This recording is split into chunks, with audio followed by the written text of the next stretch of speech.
baxan seyirci, insan onu duymalıdır ki, belə bir çətin vəziyyətdə özünü saxlamalısan, güclü olmalısan.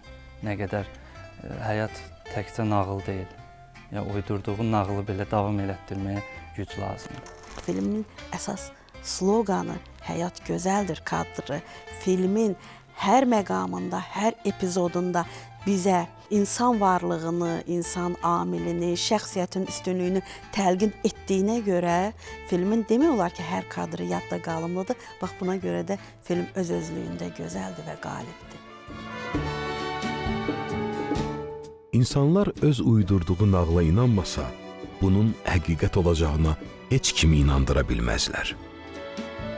Öz ailəsi üçün fədakarlıq edən bir atanın hekayəsi. Həyat gözəldir.